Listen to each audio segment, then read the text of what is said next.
Olá, tudo bem? Hoje a gente vai falar sobre um Deus que surpreende quando a gente serve de todo o nosso coração. E eu queria começar aqui lendo a palavra de Deus em Josué 24, no versículo 15, que fala o seguinte: se porém não lhes agrada servir ao Senhor, escolham hoje a quem irão servir, se aos deuses que os seus antepassados serviram além do Eufrates, ou aos deuses dos amorreus, em cuja terra vocês estão vivendo. Mas eu e a minha família serviremos ao Senhor. A palavra mostra que servir a Deus é uma escolha. E nós precisamos fazer a melhor escolha para a nossa casa e para a vida dos nossos filhos. O que eu quero compartilhar hoje com vocês é sobre o privilégio da gente servir a Deus. E isso vocês precisam também passar para os filhos de vocês, né? É preciso eles entenderem e verem essa importância e como que é bom a gente estar servindo ao Rei dos Reis. A gente pode achar que os nossos filhos são pequenos demais para aprender sobre servir a Deus. Mas isso aí não tem nada de acordo com a palavra, porque a palavra diz que desde criança a gente deve instruir os nossos filhos no caminho que eles devem andar. E isso também fala de serviço, da gente ensinar os nossos filhos sobre servir, buscar a Deus em primeiro lugar, buscar o seu reino em primeiro lugar. Em 1 Pedro 4,10, a palavra fala que nós recebemos dons para servir. Então, existem dons dentro de nós para podermos servir ao nosso Deus. E servir a Deus não fala só de serviço na igreja, mas servir ao reino e servir a Deus fala de servir os nossos irmãos, a nossa família, os nossos amigos.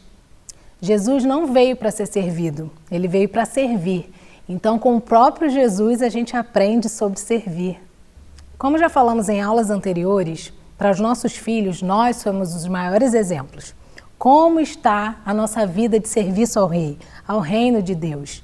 A gente precisa estar atento porque os nossos filhos vão sempre olhar na nossa direção e ver os nossos passos, a nossa conduta. Então a gente precisa estar sempre alinhado em aquilo que a gente ensina e aquilo que a gente vive. Como que tem sido a sua vida de serviço ao reino, serviço às pessoas?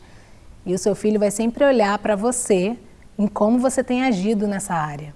Temos um Deus que nos surpreende quando a gente o serve de todo o nosso coração.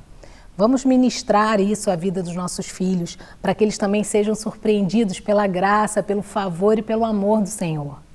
Em João 12:26, a palavra também nos diz que Deus honrará aquele que o serve. Precisamos ensinar aos nossos filhos sobre a alegria e o privilégio de servir a Deus, porque quando eles estiverem no mundo, não é isso que eles vão aprender por lá.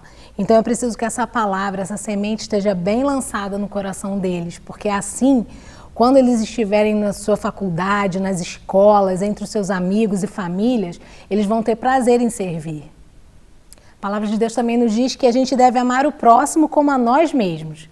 E isso é um mandamento que nos traz alegria em servir ao nosso próximo. E assim Deus vai nos honrar. Ensine aos seus filhos sobre o serviço a Deus, sobre servir a Deus de todo o coração, para que eles possam ser surpreendidos pelo favor e pela honra de Deus que a palavra dele nos garante.